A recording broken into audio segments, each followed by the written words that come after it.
Kalau sekarang nggak? Ganteng-ganteng kan pilot kan, suka gue. Ya, terus maju.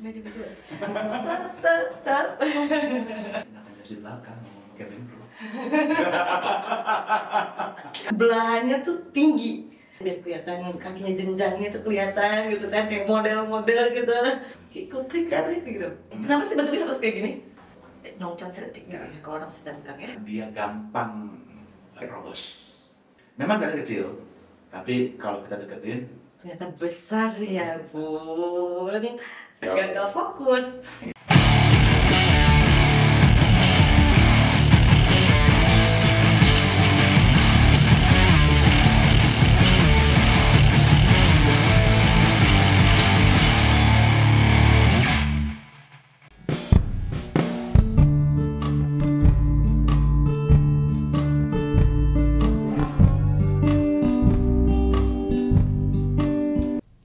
Hai sahabat Dirgantara, saya Deha Britamfara. Saya seorang model yang takut terbang, lagi ada di podcastnya Pesawat Om Geri. Wus, wow. Apa kabar Om Geri? Baik. Oke, Om Brek ya. Mau bertanya-tanya. Bertanya-tanya boleh dong. Oh iya dong. Nah, Om Geri, aku mau nanya nih ya. Pesawat itu parkirnya bagaimana? Pesawat, parkir. Iya. Ya, masuk aja parkir. Kenapa? Ya parkirnya ada tukang parkirnya kah? Oh. Kan itu ini kan pesawat tuh besar. Terus ngahalangan apa? Ngahalangan Sayap. Nah, iya Bentangan ini si sayapnya sayap lebar. itu kan lebar. Pasti kan ini nggak ada spion. Mau mundurnya kan susah tuh ya. Harus ada tukang parkir kan? Biasanya ada ya. Tukang parkir disebutnya. Disebutnya namanya marshaller. Marshaller. Jadi bahasa Indonesia ada pengarah. Oke. Itu ada sekolahnya? Ada. Khususkah atau emang sekolahnya sekalian sama buat penerbang? Ada yang sekalian dengan, jadi gini, untuk yang ground services, jadi yang di darat, yang untuk ngurusin bagasi dan lain-lain, terus ngurusin pergerakan apa, ada juga course yang namanya buat aircraft marshalling gitu. Itu diajarin gimana cara komunikasi, karena kan pesawat kalau masuk mesin masih nyala, nggak mungkin teriak, kiri, lurus, stop, nggak mungkin kan. Kalau tukang parkir tempat berisik biasanya kayak gimana? Pakai tangan kan. Yeah. Nah sama, jadi dikasih nyala kayak maju. Tapi mereka ngomong juga? Enggak. Oh jadi cuma ngarahin aja, belok ke sini, belok ke sana, berhenti, silang. Oke. Rem. Gini. Ya. Rem. Selesai ya. Dai. Matiin mesin. Begini. Ya, matiin mesin. Oke, selesai. Oh gitu. Berarti aku bisa dong? Bisa dong. Benar. Di tukang parkir itu. Di tukang parkir. Cuman kalau mau kerja di apron di bandara, harus pakai rompi safety. Rompinya berbeda. Rompi, jadi dia banyak yang jual. Yang penting rompinya high vis, jadi kelihatan. Jadi karena kan pergerakan pesawat, pilotnya konsentrasi dengan gerakin pesawat di apron. Nah dia harus lihat ini orang-orang ini ada di mana. Nah itu harus dibantu dengan si rompi itu. Nah, kayak gimana nih? Ada contohnya? Ada dong. Karena kita lagi ngomongin ini, kita pakai dulu. Jaring. Ini berat. Nah, aku juga pakai ya. Oh, warnanya berbeda-beda. Warna khusus gitu. Warna beda. Jadi biasanya itu ada kuning ya sama oranye, karena itu warna yang gampang dilihat. Yang cerah ya, karena itu warna mentereng, jadi gampang dilihat. Terus ada juga merah, terus ada juga yang biru reflektif ada. Biasanya kalau ini warnanya agak gelap itu ada strip yang warna putih atau kayak gitu. Ini udah pakai gini berarti aku udah bisa dong. Tinggal ikut training, praktek di lapangan, jalan. Kalau apa harus keluar sertifikatnya dulu, habis itu baru. Ada sertifikat? Ada sertifikatnya ya. Terus. Maju. Stop. Oke, lanjut. Bentar ya. Nah. Cantik juga aku pakai ini. Boleh kita lanjut. Nah, Om Giri, ada hal-hal misterius gak di penerbangan Indonesia ini? Misterius gimana? Misterius misalkan dalam hal mistis gitu ya, yang tidak masuk nurul lah. Mistis. Balik ke urusan percaya tidak percaya ya. Tapi pernah ada? adalah beberapa daerah yang dibilang angker kalau buat terbang, karena mungkin zaman dulu terbang ke sana agak challenging ya, agak susah, jadi banyak yang mungkin meleset, sampai ada tempat yang untuk mau mendaratnya mesti lewat mana, kalau nyasar nabrak gunung gitu tuh ada kayak gitu. Salah satunya kalau nggak salah itu yang terakhir masih di tahun 90-an itu ada kayak begitu, itu di Ambon kalau nggak salah. Ambon. Di Ambon. Itu kenapa? Jadi pernah Ambon itu bandaranya di pinggir laut, tapi di sebuah teluk. Nah, pinggiran teluk itu pegunungan semua. Oh, jadi kanan kirinya itu pegunungan. Ya, nah itu kalau malam hari masuknya kan ada yang alat bantuan untuk pendaratan yang diterima di pesawat. Oh, lewat sini nanti masuk. Kadang-kadang zaman dulu suka ada yang nyasar. Kayak disasarin gitu lah ya. Nah, akhirnya timbullah mitos mistis. Dibilang dikarenakan apalah di sana angker lah. Nah, dibilangnya dulu ada yang bilang, oh pesawat yang pernah jatuh sana minta tumbal. Jadi ada yang lain jatuh, kalau dia lagi minta tumbal ada pesawat lain ditabrak. Dan itu saya belum ngecek ya bener atau enggaknya, tapi katanya di tempat itu atau sekitar itu sudah ada beberapa kali kecelakaan pada saat mau mendarat. Ya percaya atau enggak gitu. Terus ada lagi di Medan dulu bandara yang lama Polonia itu mau masuk agak mepet ke gunung. Jadi kalau turunnya kejauhan, pas dia masih muter mepet gunung, nabrak. Nah itu gunung itu. Ya, jadi sempat ada mitos waktu itu kan sempat tahun 97 atau 98 tuh kejadian Garuda. Waktu itu kejadian paling berat ya, dia salah kepandu sama pihak yang namanya pengendali lalu lintasnya. Salah ngomong atau salah terima, akhirnya dia nabrak. Nah, berarti terus sempat ada yang bilang, wow itu dulu itu mau dari dulu angker gitu ya, biasa ada kecelakaan orang bilang, tahu nongol lah cerita gitu. Jadi aja mistis ya. Ya, saya bilang sih kita sih bisa jelasin kenapanya ya, cuman ya kalau orang yang nggak paham, biasa hal yang dia tidak bisa jelaskan larinya ke mistis itu. Itu manusiawi lah, apalagi di Indonesia gitu banyak kayak gitu dulu. Kayak tragedi pas segitiga Bermuda itu. Segitiga Bermuda ya sama aja. Sama aja bahwa itu. Benar kan segitiga Bermuda bukan segitiga biru kan? Segitiga biru buat bikin makanan gitu kan. Segitiga terigu. Nah, kalau segitiga Bermuda sama dalam arti tempat yang memang challenging. Ya, kalau mistis ya. Ya, kalau sana karena cuaca ya. Zaman dulu forecast cuaca tuh nggak terlalu canggih dibanding sekarang. Jadi banyak yang kecelek dengan cuaca, nyasar, hilang. Nah, itu jadi terus timbullah, wah di situ lagi akhirnya timbullah cerita, wah ini mistis banget di sana, angker gitu. Katanya kesedot. Ada kesedot. Nah, tapi ya itu memperlihatkan bahwa tidak hanya di Indonesia gitu, tapi di negara lain pun hal-hal yang nggak bisa dijelaskan itu dibilang mistis. Kayak misalnya ini, tahu kan ada yang cerita mengenai, ada alien, pesawat alien, pesawat UFO gitu kan. Itu sebenarnya cuman UFO itu apa sih? Objek terbang yang tidak bisa diidentifikasi. Ya kan? Jadi ibaratnya objek terbang yang kita nggak bisa tahu jelas itu apa. Ada yang bilang, wah itu makhluk luar angkasa. Ada yang bilang, itu jin, itu hantu, ini. Tapi ujungnya apa? Paling pesawat lain. Tapi UFO itu emang benar ada? Ya memang itu terminologi resmi. Ya. Benda terbang yang dilihat yang tidak bisa dijelaskan. Dari dia terlihat dan tidak bisa dijelaskan sampai bisa terpecahkan ini barang apa, itu masuk kategori UFO. Gitu. Jadi UFO bukan otomatis alien atau hal-hal mistis gitu, enggak. Gitu. Begitu katanya guys. Ini aku yang mau nanya juga ya. Kalau misalkan lagi terbang ini ya, kita sebagai penumpang bisa berkomunikasi sama pilotnya langsung. Kalau sekarang enggak. Ganteng-ganteng kan pilot kan. Suka gue. Kalau zaman dulu bisa. Sekarang nggak boleh. Kenapa? Mengganggu. Jadi gini, tahu kan peristiwa September 11 2001? Ya, tahu. Jadi zaman dulu security ke kokpit itu masih ya longgar lah dibanding sekarang gitu. Jadi Zaman dulu aku kan suka pesawat, jadi dulu suka kalau terbang, apalagi terbang jarak jauh gitu kan, pilotnya lagi bete, bosen, lagi malam-malam gitu, ke kokpit dong, lihat gitu, seneng banget, apalagi masih apalagi waktu zaman masih Jadi sekolah. betanya Gitu. terbang ya, keren ya. Jadi melihat ke kokpit, lihat ini kok kita lagi di mana, indikator-indikatornya apa aja gitu, itu fascinating banget. Cuman ya dengan kejadian si 9/11 udah nggak boleh.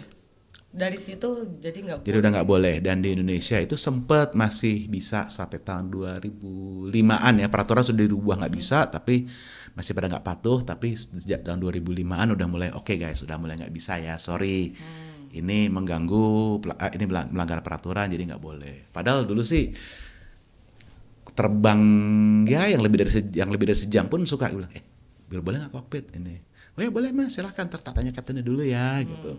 Masuk, ngobrol sebentar. Kadang-kadang bisa diajakin, ya mas ikut sampai landing. Zaman dulu bisa kayak gitu. Seru ngeliatnya kan, terbangin, mau masuk. Ya sekarang nggak bisa. Jadi kalau sekarang, kalau dulu namanya kalau kita sampai di kokpit sampai landing, namanya kita nge-jump seat. Jump seat karena kursinya namanya kursi lompat. Jadi kalau kita duduk di kursi, kalau kita berdiri dia lompat gitu. Oh otomatis. Nah, makanya jump seat. Ya kalau masih kalau mau jump seat sih lama-kelamaan sih enakan jump seat belakang, ngomong sama cabin crew. Oh jadi sekarang tidak bisa. Udah nggak boleh. Itu kan kalau misalkan ya ini aku pernah lihat di film-film ya. Pernah lihat di film-film. Jadi kalau misalnya bisa diotomatisin. Bener kan? Itu pilotnya bisa main gaple dulu berarti ya? Ya enggak. Jadi gini, mereka tetap harus ngontrol juga. Mungkin kalau udah lagi di atas ya, pasang autopilot ya, komputernya yang terbangin. Tapi paling enggak pilotnya itu harus tetap menjaga. Harus standby tetap. Harus standby. Kalau tiba-tiba autopilotnya mati atau tiba-tiba ada kerusakan. Main gaple bisa, cuman begitu ada sesuatu reaksinya telat. Iya. Nah, kalau reaksi telat, dia panik, salah langkah. Itu bisa menjadi kecelakaan. Makanya membahayakan. Ya, jadi kalau lagi terbang ya konsentrasi gitu. Ngobrol nggak apa-apa. Kalau lagi terbang sama yang enak ngobrol enak. Begitu terbang sama yang ngobrol nggak enak ya udah diam aja lah. Jadi diam aja gitu. Diam. Cap. Gitu. Ini ya, bentar lagi turun. Oh ya, udah gitu aja. Turun. Oke, siap. Dikirain teh, sorry. Dep, makanya aku nanya apa? Oke lanjut, sorry. Gagal fokus. Ya. Terus? Jadi mereka selalu harus monitor, ya karena kadang-kadang kecelakaan itu bisa dengan cepat sekali dari kondisi ringan menjadi kondisi parah dalam waktu cepat sekali. Makanya mereka lagi relax pun juga mereka tetap waspada. Nah, kalau zaman dulu, ini waktu zaman masih bisa ke kokpit, ya, ada satu yang saya selalu notice gitu. Kita lagi ngobrol nih, Yang satu ngelihat, yang satu ngobrol. Nanti kebalikannya. Gak pernah dua-duanya ngobrol, gak ngelihat gitu. Pasti. Jadi harus ada salah satu mantau. Ya. Berarti ada pilot dan co-pilot. Ya. Yang sering bekerja yang mana? Dua-duanya sih kerja. Jadi mereka bagi-bagi tugas. Jadi gini. Ada tugas yang memang dibagi antara kapten dan kopilot. Tapi ada juga tugas yang dibagi antara pilot yang nerbangin dan pilot yang monitor. Oke. Pilot yang monitor kerjanya apain? Monitor sistem sama jagain yang terbang, make sure dia nggak ngelakuin hal-hal yang salah. Ya. Gitu. Jadi kadang-kadang kapten yang terbang, kopilot terbang. Tapi ada tugas yang khusus kapten, khusus kopilot. Tapi ada tugas yang memang buat yang terbang sama yang lagi monitoring. Jadi itu bagi-bagi tugas. Oh, bagi-bagi tugas. Berarti co-pilot juga bisa mengendarai ya? Harus bisa ya, juga. Karena kalau enggak kapan dia pinternya bawanya. Juga ya. Masa bertahun-tahun sebelum jadi kapten cuma bacain checklist, ngeliatin sistem, oke Cap aman atau komunikasi. Kapan terbangnya? Iya, benar. Gitu kan? Tapi ada enggak pilot perempuan? Banyak sekarang. Sekarang banyak. Di Indonesia tingkat pilot perempuannya masih rendah ya, masih 10%. Disebutnya juga pilot sama? Pilot. Kita di industri ini di dunia, kita berharap sebelum akhir tahun 2030 itu seluruh dunia dan masing-masing negara itu sudah 30% dari semua pilot itu adalah wanita. Di Indonesia masih 15, kita masih targetin 25 sebelum akhir 2030. Memang agak susah ya, karena traditionally orang bilang, tuh pilot kan gagah gitu. dan kerjaan cowok lah gitu. Cewek udahlah di cabin. Zaman dulu kan kayak begitu. Iya, Jadi iya. pramugari aja deh. Sekarang udah enggak.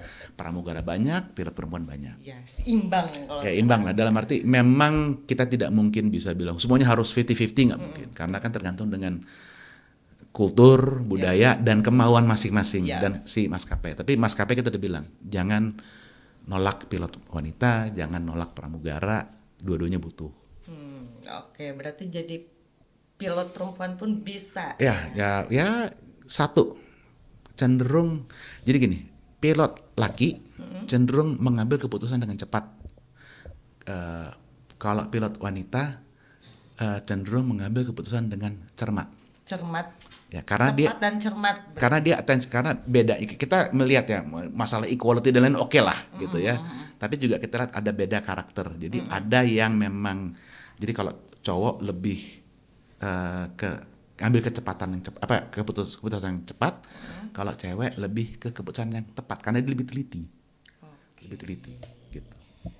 Nih, kan tadi udah ngebahas pilot ya. Aku mau nanya sama pramugari. Mengenai pramugari ya. Ya. Yang aku sering lihat itu ya, bajunya pramugari itu panjang, sopan tapi Pendek elegan. Elegan ya, oke. Oke. Aduh, kenapa rok pramugari itu panjang tapi belahannya tuh tinggi? Ada maksudnya nggak sih itu? Atau ya biar gaya aja, biar kelihatan kakinya jenjangnya tuh kelihatan gitu kan, kayak model-model gitu. Ada dua ya, jadi ada unsur keselamatan sama unsur branding atau service. Kenapa seragamnya rapi-rapi, elegan, itu dari unsur service dan branding perusahaan. Ya. Kenapa belahannya tinggi? Ya. Karena dalam emergency dia harus bisa bergerak dengan lincah. Iya, kalau Ya, jadi ada seragam, ya ada maskapai yang seragam roknya panjang tapi belahannya tinggi, ada juga yang nggak di Indonesia tapi ada juga yang kayak rok panjang tapi kalau dalam darurat itu dia bergerak dengan lincah, kalau dia kehalang dia akan sobek. iya. Itu ada yang kayak begitu. Jadi itu alasan safety lah untuk itu. Berarti nggak semuanya langsung belah gitu ya? Ada juga yang enggak. itu, tapi kalau misalkan Kalau emergency, yang seragam yang rok selutut itu biasanya belahannya biasa. iya. Nggak tinggi, tapi kalau yang sampai rok panjang itu biasanya belahannya tinggi. Alasannya itu movement, jadi biar bisa bergerak. Oke. Nah, kalau misalkan naik pesawat nih ya, boleh nggak sih kita bawa peliharaan kayak peliharaan jerapah, tirek, maung biskuit? Beberapa bulan yang lalu ada kasus penumpang Indonesia bermasalah dengan penumpang lain karena menurut dia dijilat sama anjing penumpang. Jadi ada penumpang bawa anjing di pesawat. Jadi gini, itu semua tergantung dengan maskapainya atau peraturan negara maskapai itu berasal. Ya. Ya, jadi kalau di Indonesia nggak boleh, ya kecuali guide dog buat yang buta. Yang dikecualikan untuk itu. Dikecualikan itu. Kalau negara lain itu bisa bawa, Turki bisa bawa, itu waktu kejadian di maskapai Turki. Itu boleh. Cuman ada ketentuan-ketentuannya bahwa harus dibawa di Tepatnya. kandang yang khusus buat traveling. Terus masalah untuk ngasih makan, kalau misalnya hewan piaraannya itu buang air atau gimana, itu tanggung jawab si penumpang. Itu ada ketentuannya. Tapi di Indonesia dibolehkan? Di Indonesia enggak. Enggak boleh. Kecuali kita charter pesawat, kita udah bilang ini saya sewa satu pesawat, saya mau bawa hewan, yaitu Monggo baik. monggo diskusi sama maskapainya, mereka akan ngecek ke regulator, ke pemerintah, boleh nggak? Boleh, oke silakan Pak. Oke. Gitu. Jadi kalau misalkan ada penumpang lain takutnya jadi nggak nyaman juga ya? Ya, karena kalau di Indonesia ini kan budaya hewan piaraan ini kan sangat masuk ke ranah private keluarga ke keluarga, bukan ke publik. Iya. Kita kan bukan negara yang kita weekend banyak bawa hewan piaraan ke tempat umum gitu. Jadi itu berasal dari situ juga. Oke. Berarti nggak bisa ya? Aku di rumah tuh ada tirek. Aku tadinya mau travel. Aku pengen bawa tirek aku gitu ya. Jadi gini, kalau di Indonesia Ya. itu harus ditaruh di bagasi. Oh, tapi kalau di bagasi bisa? Di bagasi bisa. Jadi dan masuk di kandangnya yang khusus buat di bagasi. Disatuin sama barang? Ya, Karena di bawah juga tetap ada sirkulasi udara, tekanan udara untuk bisa aman. Cuman kalau untuk yang terbangnya rutenya ruwet, mesti dari sini ke sini ke sini ke sini, mending terbang 1-2 leg, berhenti dulu, biar hewannya bisa keluar dan lain-lain. Nanti baru mungkin besoknya terbang lagi. Gitu. Biar bisa bernafas Ya dulu kasihan kalau misalnya terbang 4 penerbangan seharian, karena apa? Di apron kan panas. Pas lagi kita muat bongkar bagasi kan panas. Kasihan hewannya. kepanasan. Jadi kalau saya pribadi sih tidak rekomen untuk sekaligus terbang lebih dari 3 kali. Lebih dari 2 kali. Lebih dari 2 kali, mending setelah yang kedua nginep dulu, baru besok jalan. Ya iyalah, kasihan juga. Kasihan. Karena siapa yang ngasih makan? Siapa yang ngasih minum? Gak ada asistennya gitu. Gak ada asisten. Ya, kecuali kalau misalnya asistennya mau simpan di bagasi juga gitu. Ya itu nggak boleh. Orang nggak boleh Boleh di terbang bagasi situ. ya? Itu kan masuk situ kan hanya kondisi darurat, kalau misalnya ada kebakaran atau apa. Kalau di pesawat yang ada aksesnya, tapi kan nggak semua pesawat punya akses ke ruang bagasi. Oke. Nah, ini nih aku masih bertanya-tanya ya. Karena aku belum pernah lihat real pesawat dari dekat. Serius belum? Belum. Pesawat kecil, pesawat gede belum? Belum sama sekali. Jadi nggak bohong dong. Gak bohong, aku lihat pesawat tuh kalau misalnya, wih pesawat Tapi kalau dong, gitu tapi kalau pesawat lewat pernah udah lihat. pernah ya. Oke. Kayak pesawat lewat aja minta duit dong gitu kan. Om, telolet om. Ada klaksonnya nggak sih BTW? Ada, tapi bukan buat minggirin orang, bukan. Itu buat dia sama yang kayak si tukang parkir, si marshal tadi atau ground crew-nya. Jadi bukan buat itu. Oh, bukan buat ngelaksonin Itu sesama pesawat gitu, bukan ya? Bukan, itu kayak buat bel rumah gitu. Oh ya, ada di situ nggak? Ini butuh ngomong nih. Tet gitu. Oh, gitu. Berarti ada klakson tapi beda fungsi. Beda fungsi. Tadi aku mau nanya apa ya, lupa. Oh iya, karena belum pernah lihat dari jauh tuh kan kelihatannya si ban depan ini tuh kecil ya. Kalau dari jauh kan, karena aku kan belum pernah lihat deket kayak gini kan. Si pesawat tuh kan badannya besar, tapi kenapa si bannya itu kecil gitu? Aslinya emang kecil ya? Enggak. Dulu tuh, ini waktu saya kecil ya, Iya, saya mikir itu pesawat segede itu bannya segede roda bajai. Iya, aku juga gitu. Kesannya kayak gitu kan, begitu udah deket lebih tinggi dari saya, Wo. Oh, serius? Ada yang pesawat kayak pesawat ini. Ini pesawat Airbus A330, itu roda utamanya yang di belakang itu hampir setinggi badan atau setinggi badan saya. Bannya aja. Kalau ban depannya emang ya paling sepinggang atau selutut gitu. Ya, gitu. Karena begini, berat badan pesawat itu kan semuanya ada di tengah, tertumpu di tengah. Jadi yang roda utamanya itu harus kuat. Jadi memang bannya kecil, kelihatan kecil, tapi itu kuat banget. Ya, kalau yang depan karena dia beban berat di situnya nggak terlalu berat, nggak terlalu besar, jadi dia rodanya bisa lebih kecil. Dan kan dia butuh untuk lincah untuk bisa gerak kiri kanan buat belokin pesawatnya. Gitu. Jadi memang kelihatan kecil, tapi kalau kita deketin ternyata besar ya, lumayan besar. Bun. Besar kayak apa, tekad yang besar. Nah, dari ini nih ya, bentukan pesawat ini, kenapa sih bentuknya harus kayak gini? Gak kotak, gak persegi, segitiga, gitu, trapesium, layang-layang gitu. Kenapa harus bentuknya seperti ini? Bentuk seperti ini, biar apa ya? Biar ngenahin gitu dilihatnya. Biar dia gampang ibaratnya nerobos udara. Jadi ibarat kayak nerobos. Makanya hidungnya itu nggak harus lancip, tapi cukup mengerucut. Nyongcot sedikit ya, kalau orang sedang bilang ya. Ya kayak hidung. Iya kayak hidungnya. Ya, jadi biar dia bisa belah udaranya. Kalau ini kan kayak tabung, karena tabung itu struktur yang paling gampang untuk dibuat secara kuat. Ya, jadi karena harus ada lantai, harus ada penguat-penguat lainnya. Paling gampang pakai tabung, dan untuk bikin kabinnya lebih gampang, bisa dipanjangin, bisa dipendekin. Jadi jadi ada yang versi panjang, versi pendek, bikinnya nggak terlalu beda. Gitu. Jadi cuma panjang pendek. Nah, saja. kalau si sayapnya memang didesain untuk bisa menciptakan daya angkat. Dan kalau sayap zaman sekarang, wah jelasinnya agak ribet sih, karena udah ilmunya zaman sekarang udah gila-gilaan ya untuk kayak gini. Jadi dia bikin daya angkat, tapi dia juga rendah daya hambat, gaya hambatnya rendah. Nah, kalau ekor dibutuhin buat ngarahin. Ngarahin apa? Jadi gini,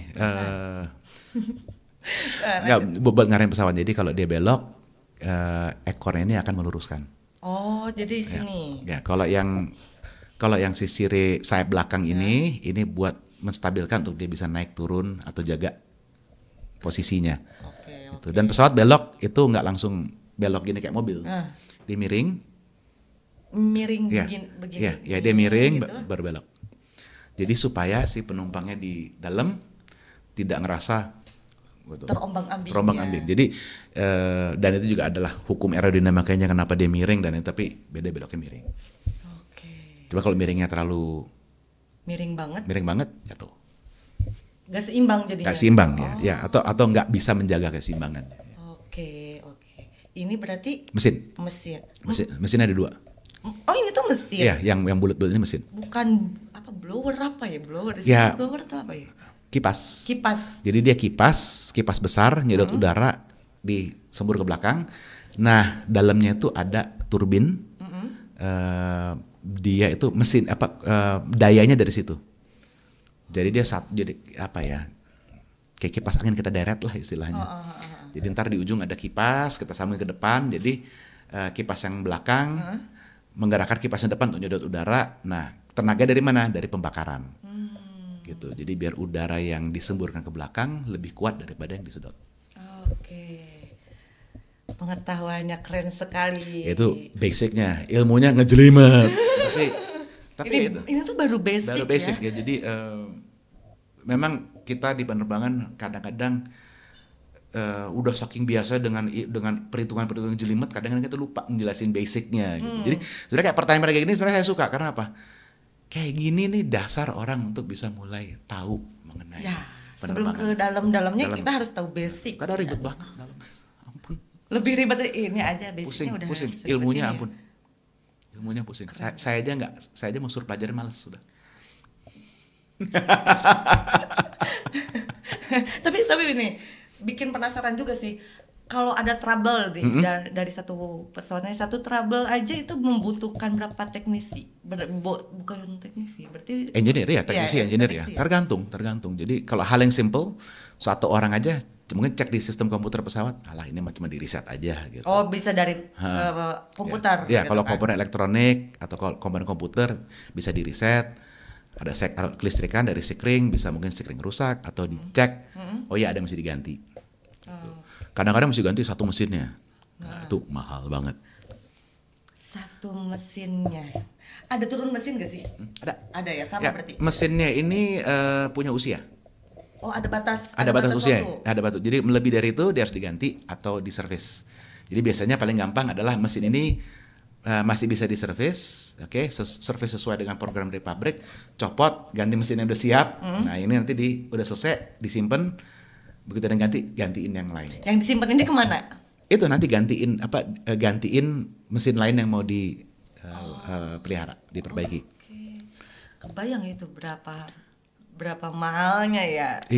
Satu pesawat misalnya, kalau misalnya nih satu pesawat harganya $100 juta, mesinnya itu sekitar $15 juta, 15 sampai 20 juta dolar. Satu, berarti ada 2, berarti 30. Jadi seperempat sampai sepertiga dari nilai pesawat itu adalah di mesinnya. Mesinnya. Oke. Aduh, gak kebeli nggak ya gue? Mau sewa beli, mau leasing bisa. Sewa banyak banget yang sewa itu emang bisa ya. Kayak misalkan orang biasa, bukan ya orang-orang penting. Orang-orang kaya. Ya, yang penting ada uang bisa. Bisa. Ada pesawat yang bisa charter pesawat yang reguler untuk dia mau bawa sak kampung dia bawa bisa. Sa RT, RW bisa. Bapak mama dicanda. Bisa. Ada yang ada orang yang pernah sewa pesawat penumpang cuman buat dia terbang sendiri waktu zaman pandemi karena dia nggak mau ada penumpang lain. Itu ada. Crazy rich. Nah, tapi ada juga yang punya pesawat pribadi atau sewa pesawat yang khusus buat bawa orang-orang yang kaya-kaya gitu. Jadi mungkin pesawat jet tapi mungkin isi cuma 12 orang. Dia pergi sama temennya cuma 4 sampai 8 orang, itu ada. 4 sampai 8 orang. Itu di Indonesia ada operator-operatornya yang nyewain, yang nyewa juga ada. yang milikin juga ada, orang yang milik juga ada. Yang milikinnya Pesawatnya, iya. itu atas nama dia gitu. Enggak, biasanya pakai perusahaan dia, lalu di pesawatnya dikirim Indonesia untuk, jadi pakai perusahaan di luar negeri untuk nerbangin dia di Indonesia, itu bisa ada kayak gitu. Itu mesti satu session podcast lagi tuh untuk itu ribet jelasinnya. Tapi gini, yang penting ada dan bisa. Gitu aja. Gitu. Ada dan bisa. Perizinan juga lumayan kali ya. Lumayan berat. Gini, kita mau bikin airline. Itu kita harus siapin waktu sekitar 6 sampai 1 tahun. 6 bulan sampai 1 tahun. 6 bulan sampai 1 tahun. Untuk persiapan dari keluarin ada SIUP, terus ada izin operasi, lalu ada proses-proses sertifikasi, kayak nguji krunya, nguji cabin krunya, nguji engineer, nguji prosedur. Wah, macam-macam deh gitu. Itu butuh waktu 6 bulan. 6 sampai 1 tahun. Lama juga berarti ya. Oke Om, ini semua yang pengen aku tanyain udah keluar, ilmunya udah aku tangkap. Gini doang jadi. Oh, masih banyak. Okay. Masih banyak sebenarnya. Kira gini doang. Ya enggak lah. Masih ada yang mau aku tanyain, tapi ya kita pengen yang lebih rileks lah. Oke. Tapi kayaknya nggak sekarang. Mending kita di next episode gimana? Boleh, benar? Boleh dong, ya dong. Ya kan, oke.